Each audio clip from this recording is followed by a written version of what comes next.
My name is Luc Sala and this is Mysteer Media. Tonight we're talking with Michael Schuster, clairvoyant, channeler, author, a man who has a contact with another world we don't usually talk about. Michael, how do you see yourself? I see myself as human like yourself. Not much different except I had a death experience that I survived. And I'm going to talk about what I experienced when I died and how it changed my life and how it changed my viewpoint of life itself. Now, for me, the word channeler means that you are in contact with people that are dead or on the other side. Yes. Is that a correct? Dead, in our terms, they're very alive in their terms, very conscious, but entities that are in spirit, non-physical dimensions, yes. Take, for instance, people that are deceased. You get in touch with them. Do they speak to you or do you speak with them? Both. But when I say I speak with somebody on the other side, it's more of a feeling. It's more of an interaction that's not verbal. It's a non-verbal interaction that's intuitive. It's telepathic. Do I hear a voice? Yes. Sometimes. Do I see a vision? Sometimes. But it's a knowing that's hard to describe.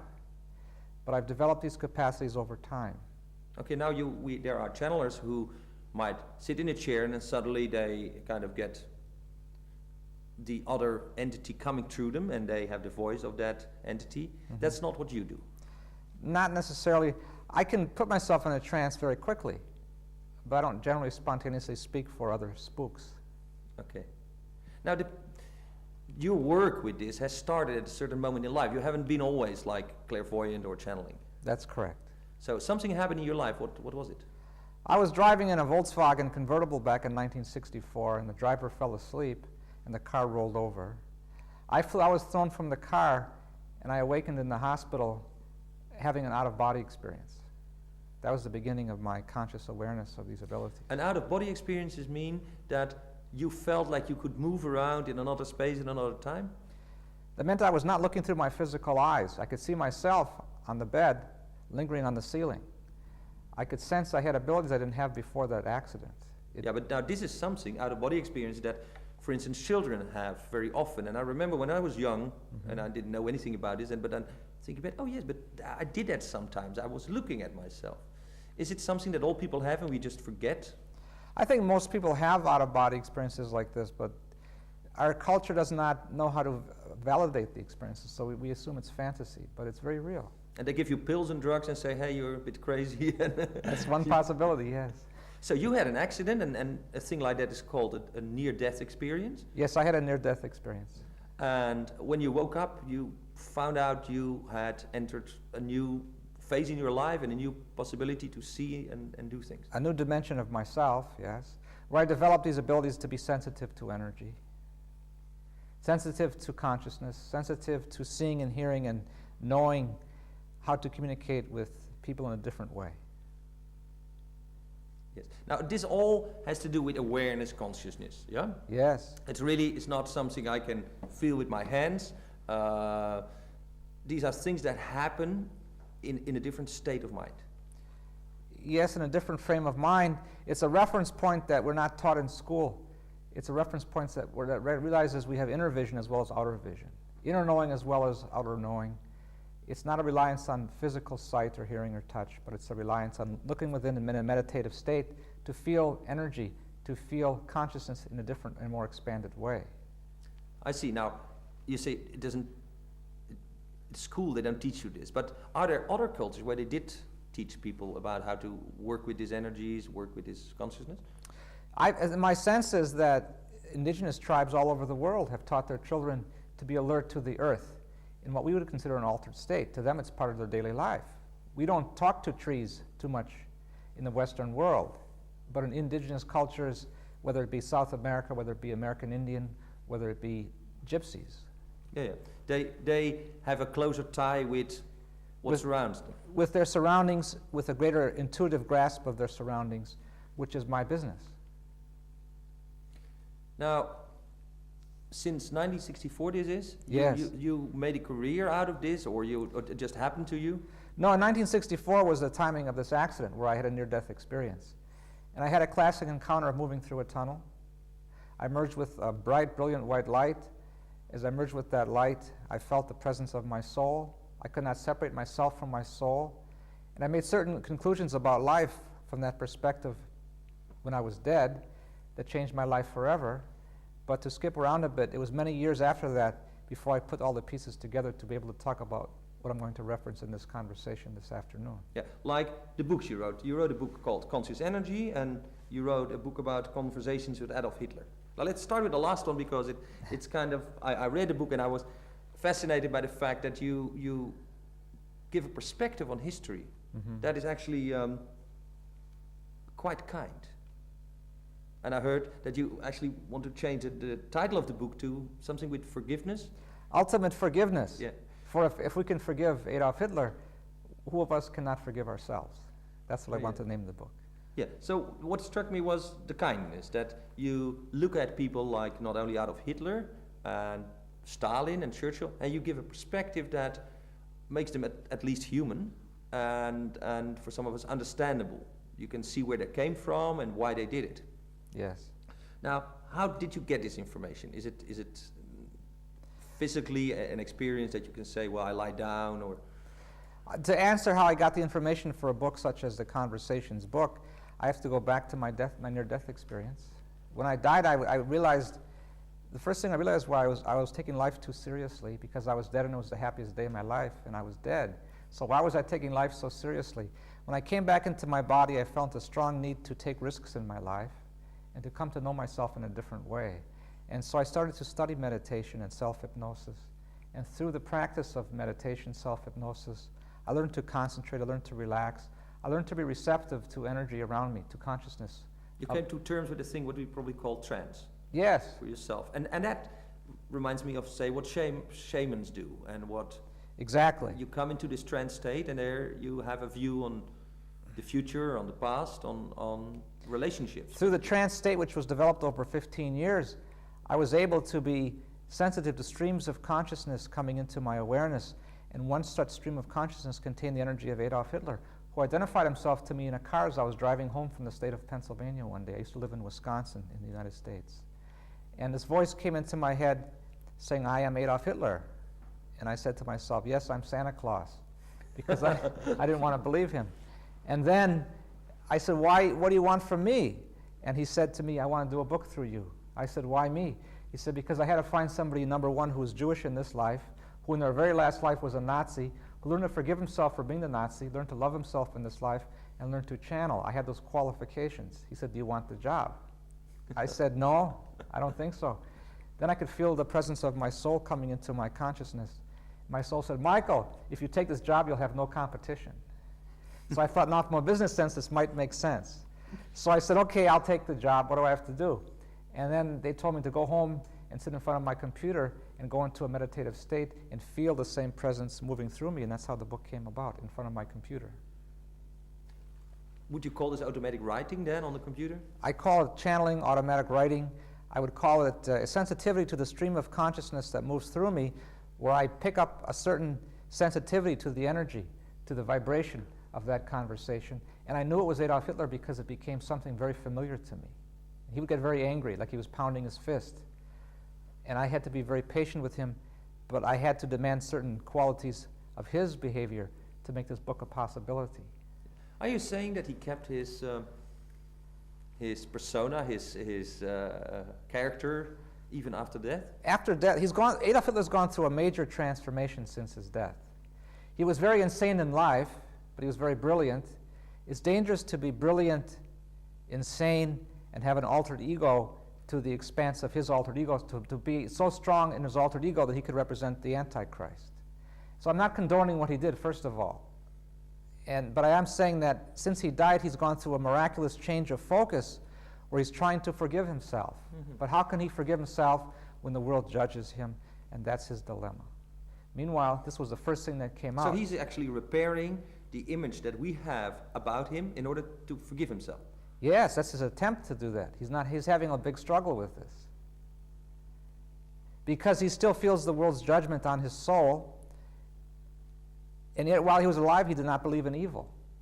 But now he's trying on that definition precise now that he's dead, because he feels the world that he knows the world sees him as evil, Therefore, he's saying, what is this vibration of evil? What does this mean? Okay, so he didn't feel himself to be evil. Not while he was alive, no. He How thought was he blind, or was he entangled in a power game? he was entangled in his own altered ego. He was entangled in his great idealism. He was an idealist who wanted to make a perfect society and a perfect world to outdo the anger of his inner rage at his father beating him up, let's say. There's many variables we could look at to explain his personality. He's a complicated individual. But this one was clear. His father relationship was kind of spoiled. He was trying to repair that. His father was very ruthless and would beat him up, and he would cringe, but he wouldn't cry. And he would want to outdo himself in his own inner energy. In that moment, while his father was beating him up, let's say he was promising himself to outdo a typical human in terms of what he would accomplish. He wanted to create a perfect society based on the idealism of his childhood, which was very difficult for him to cope with. He never got over his childhood. So in fact, he was trying to bring the light, and yet we see him as the archetypal evil, as the man who sent 6 million Jews to the gas chamber, who started a war, who engaged in a war with both America and Russia, and was the central figure of the middle part of our century. Mm-hmm. And would you say that, suppose he had won the war, we would have judged him different? Well, if he had won the war, the world would be a very different place, because he would have created a real hell on earth for those who he didn't feel were as deserving to be alive as the Aryan superior race that he tried to portray as the ideal. Yeah. But because he sabotaged his life, though, to make sure he didn't win the war. It's funny, where did his hatred of Jews came from? His mother had cancer. Yeah. His mother had breast cancer. Her physician was a Jew. He would fondle her breasts. He would think that was exciting, erotic, but he hated her. He hated this physician because his mother suffered and she died. So that was his first disgust with the Jews. Secondly, he claims that those in his ranks were more anti-Semitic than himself. He had to find a scapegoat. He had to find one single enemy because he understood the value of propaganda with one enemy. Single thing. He was a great, did he really understand the human psyche? He was very much a psychologist, yes. And the training, we've heard he understood the German psyche. I have to qualify that. We've heard that he was part of all kind of secret societies, the Thule Brotherhood and other. Was that true? I mean, that is. Yes, but beyond the secret societies, before he became interested in the secret societies, he experimented with drugs. He meditated. He saw visions. He saw visions of being a great leader, himself being a great leader. And at first, he was getting visions from the light, from angels. So his idealism was not necessarily, quote, evil from the beginning, but he gradually became very altered in his view because he felt the adulation of the masses, especially in Germany, of course. And he felt that in his own idealism, he could make the world a better place. But he started to exclude those that were not as human as the Aryan race. And that was his mistake, obviously, the Untermenschen. And so it's difficult to say when this began, but it began when he was a teenager, when he experimented with drugs, and he saw visions, and he saw himself as a great leader, and he was contacted by what I would call the military-industrial complex, who saw the value of this insane man who would see himself as so important, who would create a war. He was used as a puppet in my understanding.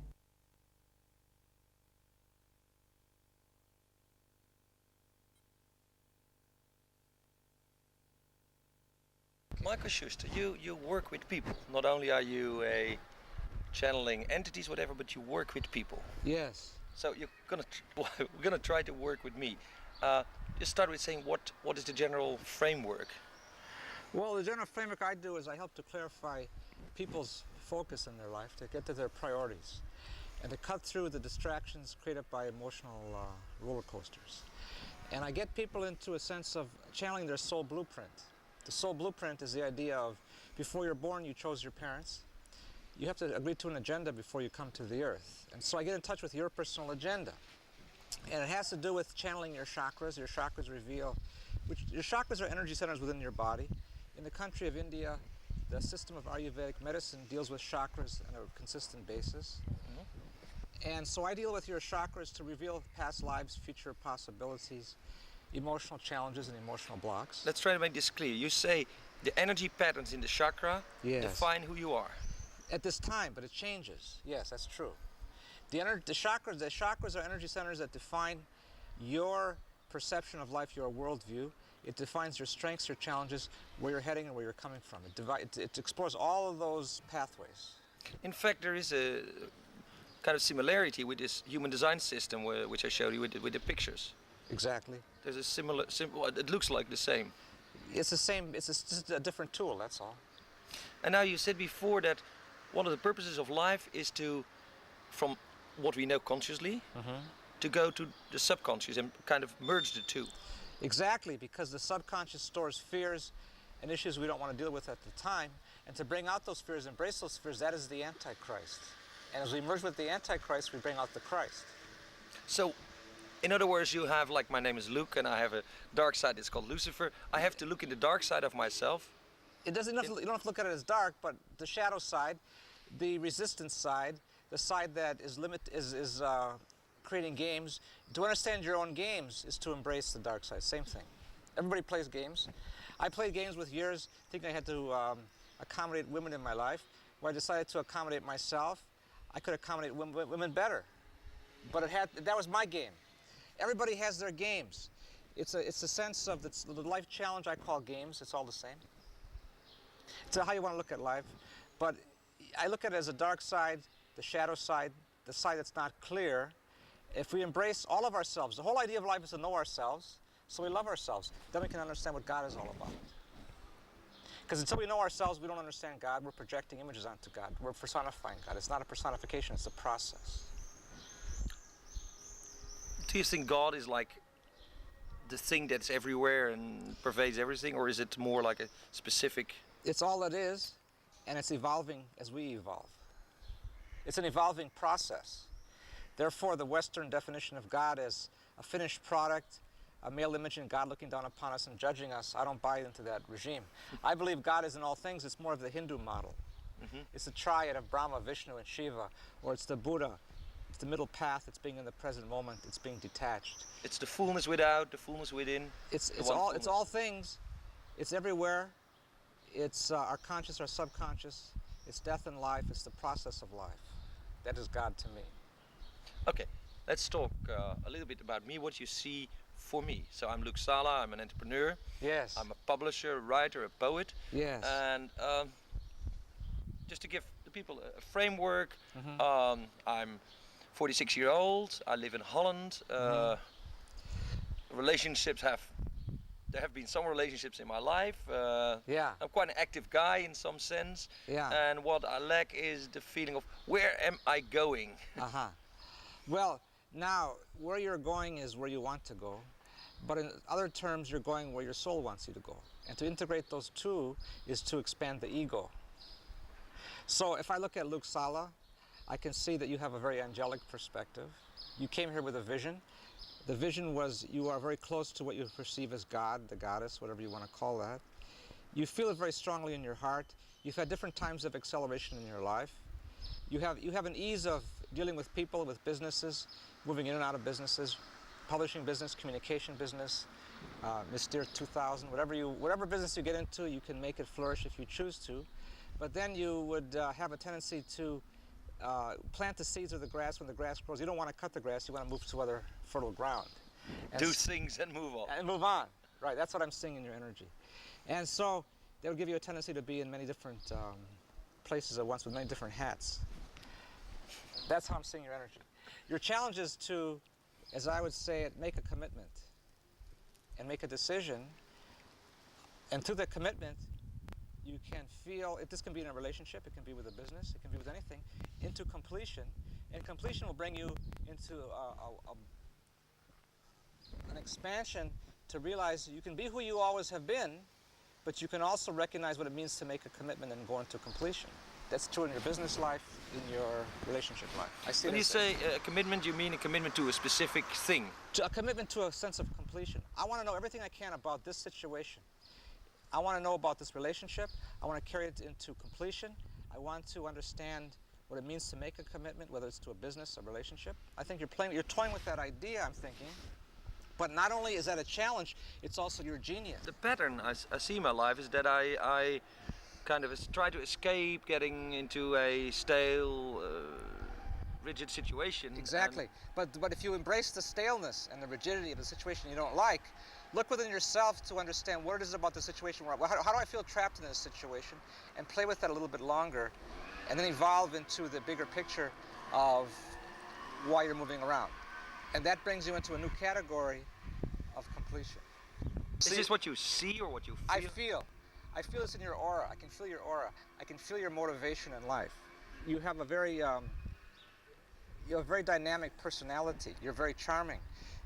People love you. I love you. I'm not going to kiss you now, but I love you. And so, in this capacity, I say that many people love you. You love many people. You're very good with people. You're very good with business concepts. Businesses come to you easily. In fact, so easily that you start them, you stop them, you start new ones, you stop them. It's just like relationships can be. You can look at businesses as a mirror of your relationships, or relationships as a mirror of your businesses, because they go hand in hand in our lives. Okay, now as in your business life, as your media business or your publishing business is the umbrella, your marriage, your family is your umbrella, and all the other relationships are peripheral. That's the mirror. And so, if you can make if you can recognize that it's okay, there's no judgment here. Everything is perfectly all right. There's no right or wrong. It's simply a matter of understanding the games we're playing in life. And that's my job. I help people to understand how they establish their soul blueprint, how they establish their life priorities. And I give people the bigger picture when I work with people. Now, one of the things you do, you tell them, you elucidate, you kind of give an idea of where some of their memories, where some of their emotions come from, like from past lives. Yes. And I help people clarify emotions are not the same thing as feelings. Because emotions come from childhood. It's how we learn how to cope with our parents' influences. We play out our emotions over and over again on a turntable that goes round and round. We don't cut through to our feelings unless we really get to understand ourselves in a completing of a scenario. If we complete a relationship, I was married for 10 years as an example, using my life as an example. I thought I was going to get married and walk into a rainbow, and that would be perfect. But the rainbow never came in my life. The marriage was never perfect, but I always thought it would become perfect. So I explored all kinds of psychological games, and it was crazy. It was fighting, it was screaming, it was name calling, it was very juvenile. I was bringing out the worst in my wife, she was bringing out the worst in me. But when I got into that marriage, I did not know how to communicate, because I grew up in a family that didn't communicate. She grew up in a family that communicated so much, her parents took care of all of her needs. So she wanted me to take care of her needs. I was very independent, but I couldn't communicate. That was the battle we began. So after 10 years, I learned how to communicate. She learned how to take care of her own needs, and I left the marriage because it was perfect. But when I carried it into... So that's how we can see relationships also with people. It's like two ships that pass for a purpose, and then Yes. they learn from each other, and then sometimes... Relationships are the mirror that teach us about ourselves. If we're alert to the relationships, regardless of how difficult they may be, they are a perfect mirror that teach us what we want to learn about life. It can be commitment, it can be communication, it can be male-female issues, it can be stubbornness, it can be polarities of male and female. It can be any issue that deals with human emotion. And emotions, once again, are the turntable effect of life. To cut through to the feelings is very simple. Feelings are based upon love. Feelings are based upon fear and resistance to love. And if we follow our excitement and we have trust, these are loving environments. If we worry, if we can't make up our mind, if we're indecisive, this is a fear-based environment. The idea in life is to move from a fear-based environment into an open-end environment, to love ourselves, making our life more comfortable, making our relationships more clear. That's the point of life. That's the reason we come to the earth. Through relationships, we learn to love ourselves, then we can move on into other dimensions. I used to be a stockbroker. I was playing the games of being the stockbroker. I made a lot of money. I'd go out, I'd take out people to eat at expensive restaurants. I was real generous. People were expecting that of me, but I decided I didn't want to play that game anymore. I decided to be a writer. I didn't know if the universe would support me at all, because how do you make a living being a writer? It's crazy. So that was 1989. I had about enough money for 2 months, and I decided if the worst thing that can happen is I have to get a new job. But I don't want to play the game the way I've been playing the game. So I quit my job as the stockbroker. I finished the book that I was first writing at that time, and it evolved because I was doing what excited me. The difficulty people have is they're afraid to follow their excitement. or they're not sure in the moment what excites them, so they have to fish around a little bit to understand what excites. Everybody has certain levels of excitement. To me, writing books is exciting, working with people is exciting, helping people clarify their life is exciting, because I've clarified my life, I can help other people clarify their life. It just follows. That's the way life works. We become an example for others. That's the Christ principle. So your Christ principle is you're a very generous individual, you're very dynamic. So when you walk into this computer show, to be dynamic is your Christ itself. There's nothing wrong with that. But you want to have a different viewpoint of the Christ itself. Now you might not want to play that game. You're still the Christ no matter what, because that's who you are. Well, what I really see is that there is in people a fear. It's a fear of maybe power. It's a fear of understanding. It's a fear of change. It's a fear of the unknown. It's a fear of power. It's a fear of powerlessness. These are the basic fears that humans face. And so more people perhaps are afraid of the light than they are afraid of darkness. Because the fear of the light gives them great responsibility. They don't want those responsibilities. That's a big fear with people. Another big fear is the fear of the unknown, or the fear of losing self, losing ego. In this time on the earth, ego must expand. I've had many extraterrestrial experiences. I'm bringing this in. When you say extraterrestrial, you mean you were in contact, actually seeing or feeling? They came into my bedroom, I touched them, they touched me, I saw them. And when I dialogued with them telepathically, they had a very different ego orientation. They were the whole group. They had a group consciousness. They were terrified of their individuality. They were androgynous. They were male and female. They knew they were part of the whole group. They were connected to their whole society through the heart, or through the mind. Anyway, Would you say they had less ego? They had very much less ego, but it was group ego. It was not individual ego. We, on the other hand, are so individually egotistical, we're afraid to give up our ego to merge with the group. They're so comfortable with the group, they're terrified of becoming the individual because they fear they'd be abandoned by God. They wouldn't know of their divinity. So they came into my bedroom to tell me, we're coming to merge. That extraterrestrial society is coming to merge with us. They are the abductors. They're the ones that are getting a lot of press these days, is the ones sticking needles in our noses, getting women pregnant, taking the fetus out.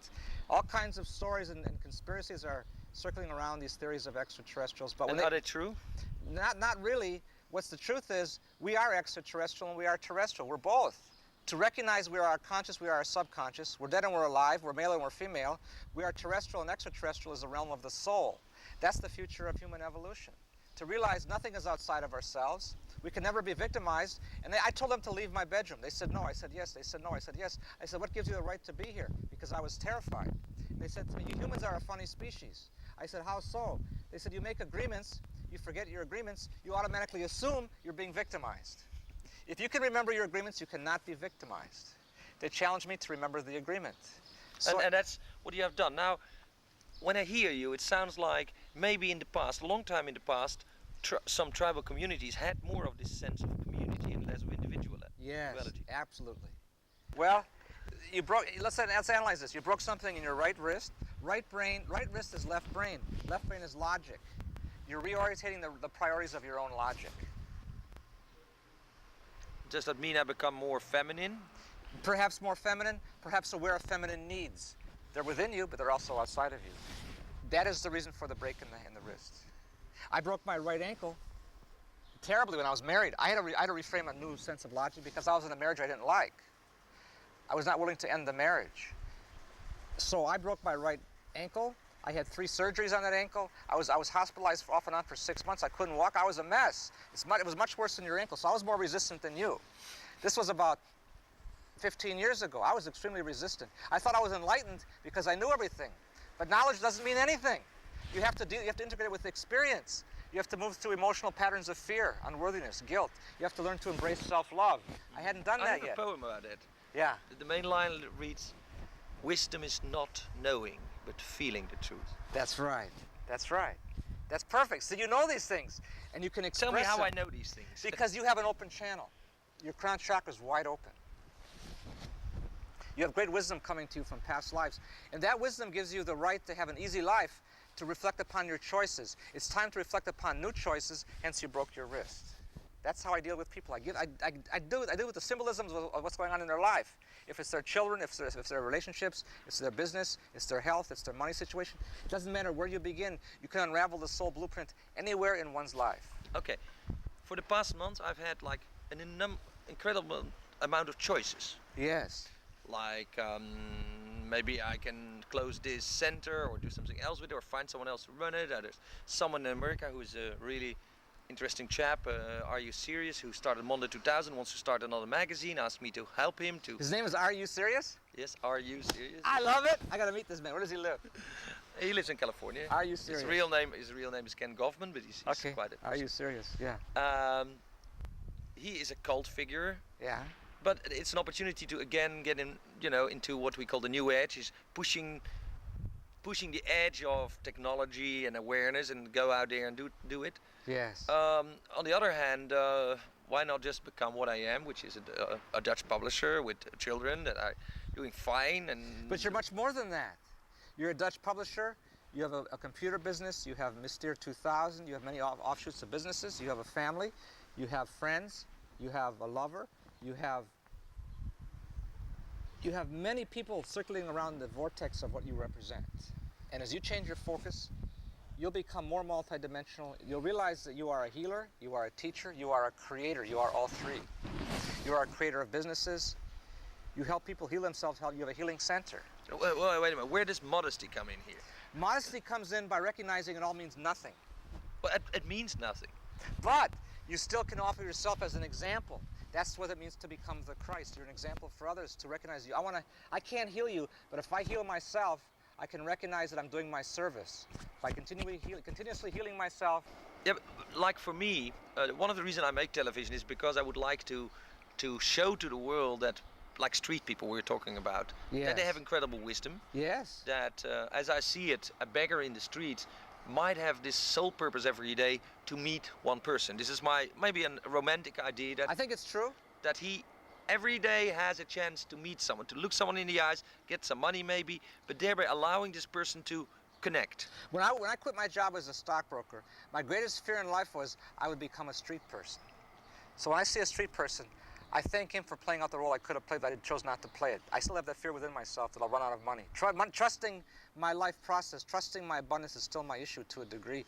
So the street person mirrors that to me. The next... You have to be interdependent with the world around you. Yes. And realize we're all the same, but what separates people is the power and force of imagination. And that's where you stand out. You have an expansive imagination. And you believe it, you trust it, you live your imagination. Yeah, but it's not mine. It is yours, and it's not yours, it's both. Because you play with it. Now, to go out and to realize it's all nothing, to be a beggar and go out and like St. Francis said, you must beg for your next piece of bread, that creates the sense of, I am humble. You asked about humbleness. That would create humbleness. Realize the nothingness of all that you have. It's something because you enjoy it, it employs people, it's dynamic, but it's also nothingness. It's both. That's the humbleness in life. If you lost it all, would you care? If I lost, no. Well, the funniest thing is that one of the things I've learned is that you can have anything you want if you're willing to give it. Right. If you give respect, you get respect. If you give love, you get love. And this is the funniest thing, if you give money, you get money. That's right. So the secret, if people ask me how do I get rich, I said, well, man, start giving it away. Not because you want to be rich, but because it's the only thing you can do with it. That's right, because if you hoard it, you believe in shortage. The vibration of shortage creates more shortage. The vibration of freedom, giving it away, creates more abundance. It's that simple. You know that truth. It's inbred within your consciousness. You learn that in other lifetimes. You brought that into this lifetime as Luke. You can share that teaching. That's how you're a teacher for others. Okay. Let me ask something. You walked around in this city.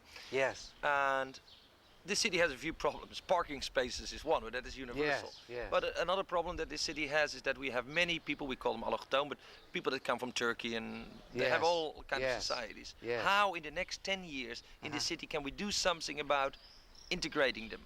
Or do we not need to integrate them maybe? Well, that's an interesting question. Germany's even facing a more difficult situation than that. Since East Germany and West Germany unified, there are many what they call aliens in their country. It's analogous to aliens, extraterrestrials or aliens too. As we integrate, one of the biggest challenges on the earth at this time is to integrate our cultural heritage. We are all cultures. We are connected to everybody else. We are black, we are white, we are Indian, we are Chinese, we're Asian. But we have a uniqueness that says, I'm not Asian, I'm white. I'm not Chinese, I'm white, I'm not American Indian. But as I love myself, which is the goal of life, I see myself in all other cultures. And to integrate all the cultures, and not that you have to become the culture of the Indian, the Chinese, the black person, but to recognize their culture just as valid as your culture, my culture just as valid as their culture. we can share cultural perceptions. We can integrate in the sense that we can all live in harmony. There's enough for everybody. But because of the vibration of greed and power, there doesn't seem to be enough for everybody. That's the challenge the Earth faces at this time, not only in the city of Amsterdam. In practical terms, for me, what can I do about that problem? What you can do is realize that, try to understand the motivation of the beggar. Understand the motivation of the black person, the person from India, the person from Turkey. Understand where they're coming, what are their needs. Talk to them, feel their needs. What do they want as human beings? Create a dialogue. You're very good at that. If you create a dialogue with the people around you, different cultures, you come to understand one another. That's healing. That's integration. But many people are afraid to talk to those they don't understand. They see it as a threat, and they keep it at arm's length. That's the process that needs to be changed all around the world. And wars are created by miscommunication or lack of communication. No, we don't have any enemies except fear and ignorance. That's our only enemy. So if you ask, what can you do on a personal level in the city of Amsterdam? Talk to the street people. Talk to the person that you don't understand. See where they're coming from. What are their priorities in life? What excites them? What motivates them? I had that opportunity when I was a probation officer in the United States, in the city of Milwaukee.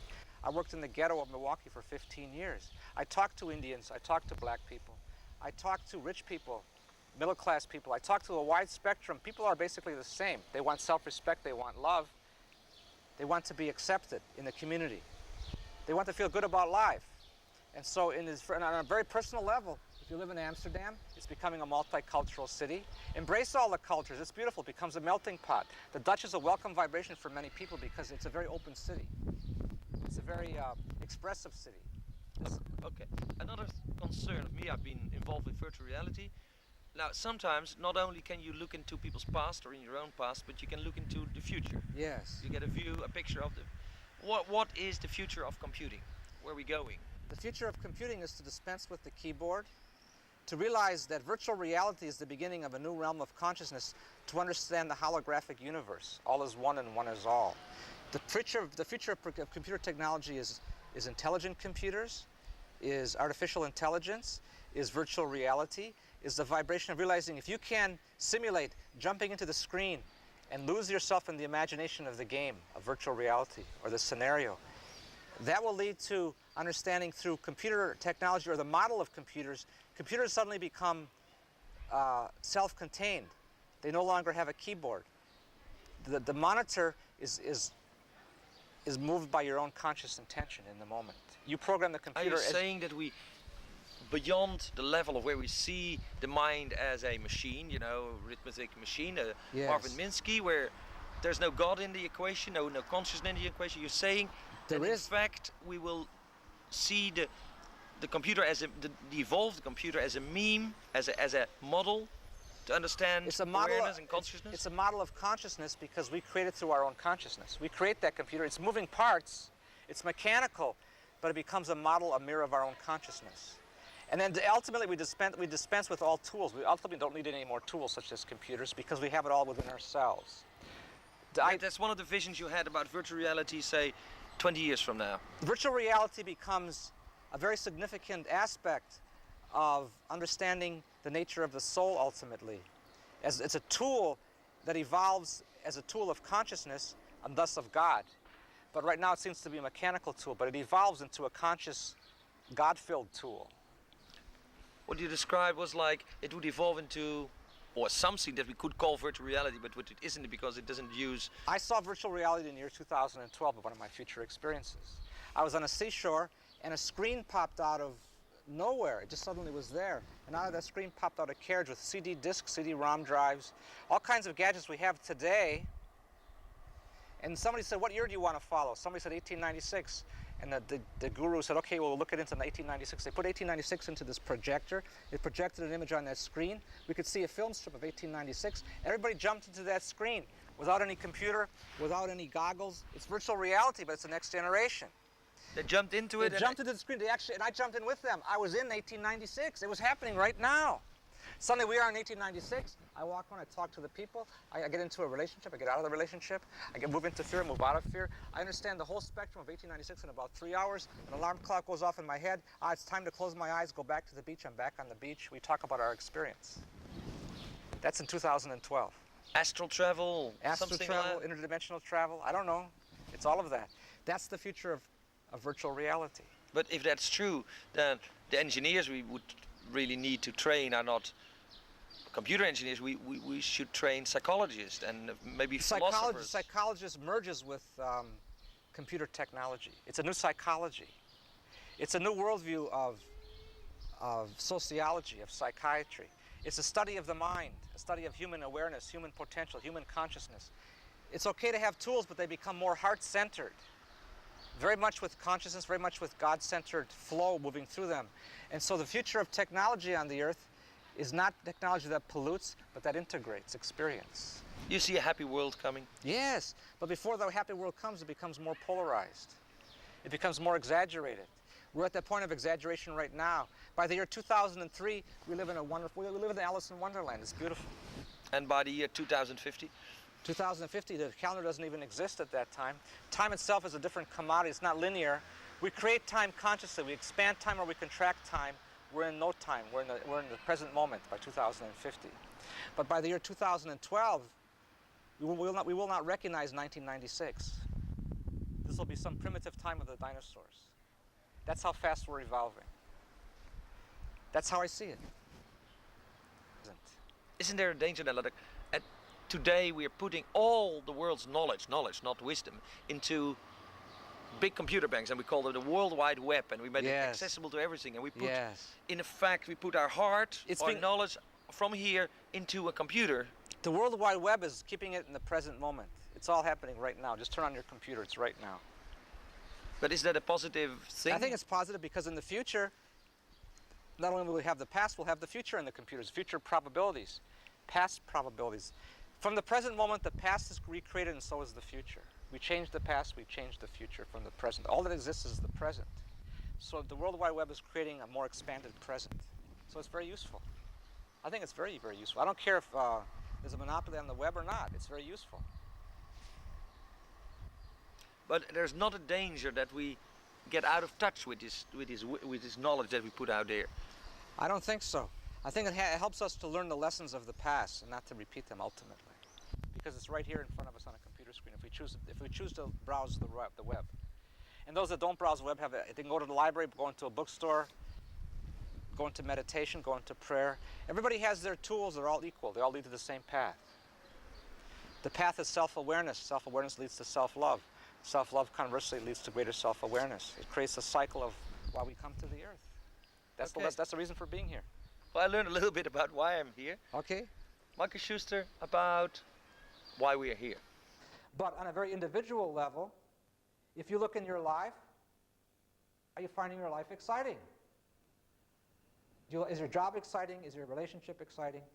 Is your health exciting? Or is it, that's a dumb statement, but is basically, how do you feel about excitement? Because I deal with many, many people in private sessions all around the place, around the country, the United States and other countries, and it's amazing how many people don't know what excites them because they're caught up in the emotional trap of the spinning their wheels, and they're too busy paying attention to other people's needs, not their own needs.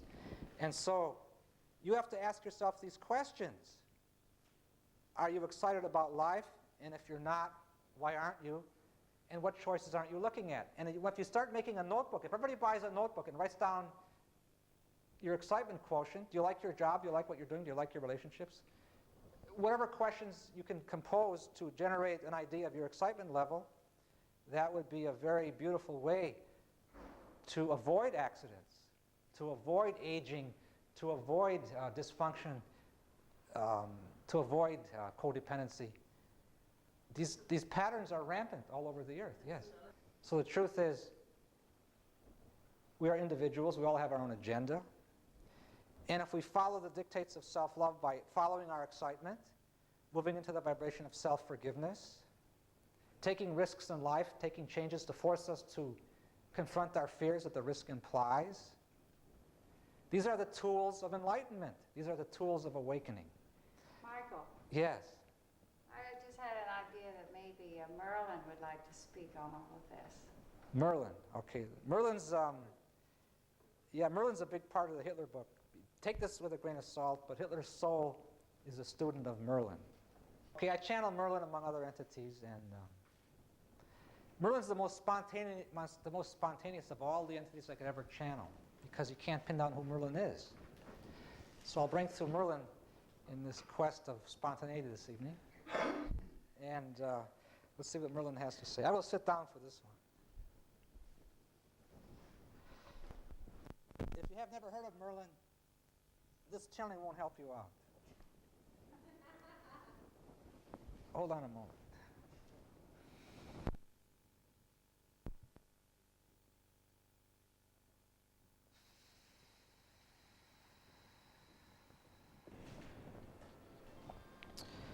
I am Merlin. I come to you as the magician.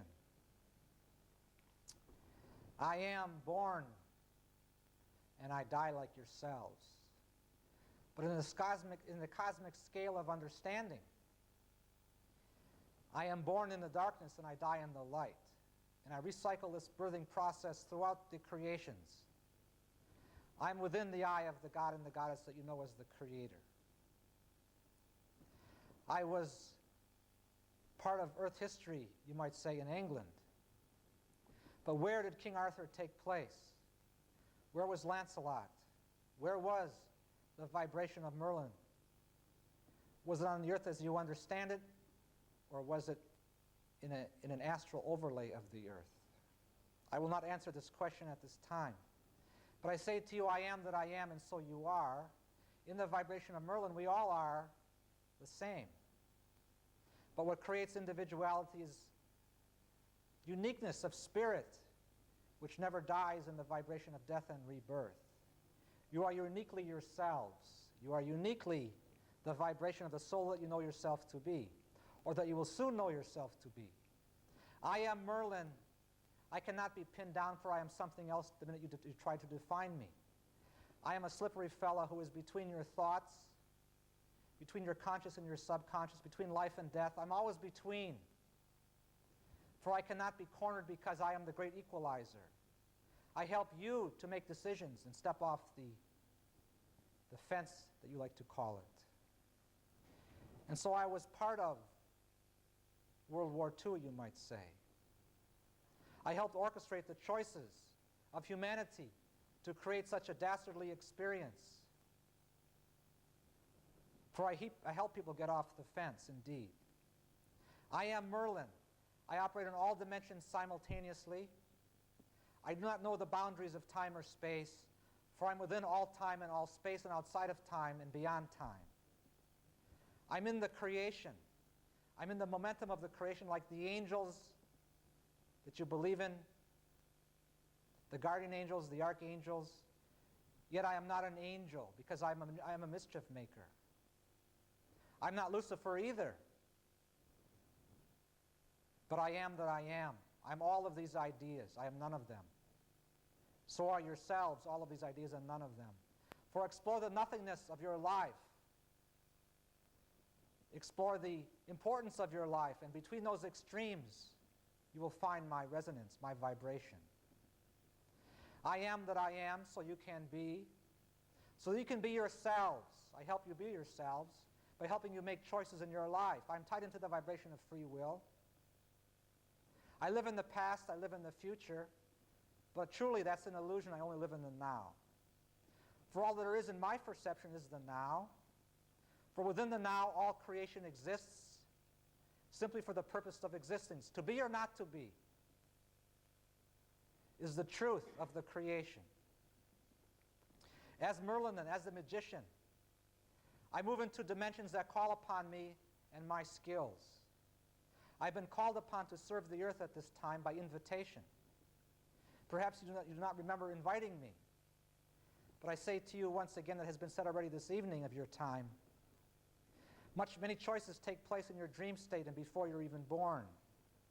In the context of choice, much choice takes place then outside of conscious awareness. And part of your evolution in the next couple of years of your time will bring you into greater conscious awareness of my reality and my purpose. I cannot be defined because I am not physical. I have no characteristics of physicality, nor of ego, nor of structure, nor of form, nor of attributes you would call physical or non-physical. I am within the slipperiness of the creation, between all dimensions and within all dimensions. Perhaps this does not seem to resonate with the vibration of the creation. But recognize the creation is so vast. There needs to be an individual consciousness in the idea of what you call ego to help sustain the creation.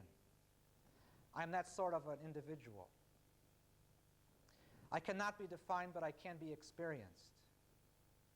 If you call upon my vibration this evening of your time, I will delightfully come into your dreams and show you your choices. I can be very personable. I can be very cosmic, because I am both, but I am neither. I am the vibration of the cosmic puzzle. I am that I am, but who I am has little to do with your definitions of what it is to be or not to be. I am the cosmic Merlin. I ask you to expand your worldview at this moment of your time, to call upon your imagination as the tool that was given to you at the beginning of all reincarnational cycles, whether it be physical or non-physical, earthly or extraterrestrial in your perception. The imagination is the tool of the gods and the goddesses. For the earth was born out of the imagination. Carrying that further, so was the Milky Way, so was all of the stars, and so was the creation. Within the idea of the creation itself, recognize that within the eye of the Creator had to separate itself from itself and to ponder this idea, for there was nobody to teach it, this idea of the creation. In that moment, I was born to help the Creator recognize the dynamics of magic. And so there is on your world black magic and white magic. And so on your world there was a Holocaust. And so on your world there was a terrible experience. But in the bigger picture of my role with you all, you will come to realize in the next years of your experience, the Holocaust was necessary on your world, or else it would not have happened on your world. To recognize my role then, I am the cosmic magician. I am Merlin. I'm not really in the past or the future, because in my vantage point there is only now. In the eternal presence of the expansive moment of what you call now, I am born and I die, but a death is simply a transition where I am assured to many deaths and many births, I'm here to stay. Creation is continuous. I am eternal. There is no death. There is only truth. But your truth is all truth, and all truth is truth. Do not fight with your neighbors for what is true, for it is all true. Look within your hearts. Surrender then, in the moment of surrender, to your soul that blesses you in the reunion of flesh and matter, to recognize you are the gods in flesh. I help you become the gods that you are. I help you to recognize your divinity. That is who I am in the beingness of who I and what I am. I cannot be defined, but neither can you. Neither can God or the goddess, or all it is, or the Creator.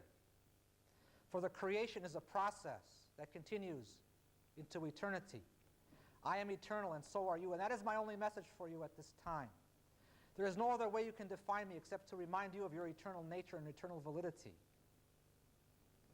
Ponder these ideas, for I am Merlin. I know not struggle. I play in the universe. And for you to play in the universe, indeed, you must free yourself of limitation, of ideas of responsibility, ideas that keep you stuck in the vibration of fear. And so in the near future, indeed, you'll move through these fears. You'll be blessed by the light of the Christ and the Buddha, indeed. I joyfully return at the time of great changes on the earth because I have been invited. When you come to recognize my role for the earth and all other dimensions, I'm not a provincial idea. I am expanded then throughout all of the creations, all of the worlds you consider sentient realities. For all of the creation is conscious, for it is all part of the God and the Goddess, it is all that is. And so the future of science shall recognize, on your world there is no dead matter. Time is a limited vibration of focus. In the future, as you see time as more eternal, you will recognize my truth more preciously in your imagination and your mind. I am the vibration of Merlin. You cannot pin me down, but I cannot pin you down either, for you are everywhere, and you are nowhere, because there's only here and now. In this riddle, then, of the creation, and the mysteries of time, and the lords of time and the lords of karma, don't believe any of it. You are the lords of karma. You are the lords of time. You are the creator in flesh. You are the God self in flesh. You are the earth in flesh. And to be in flesh is to be divine. And to be in spirit is to be divine. For divinity knows no boundaries. It is everywhere all at once. And so I say to you, ponder these riddles of divinity and of truth. And let go of the struggle, because all is true and all is an illusion. Accept the vibration of the divinity within you. In your breath, in your thoughts, you are God in action, the Goddess in motion. This is your truth. Everything else is fluff. I come to you with this message that is very simple. I am that I am, and so are you, because we are one. It is possible to talk in these terms. For as I move through the ego of this channel, I say to you, I am that I am. I say to you, you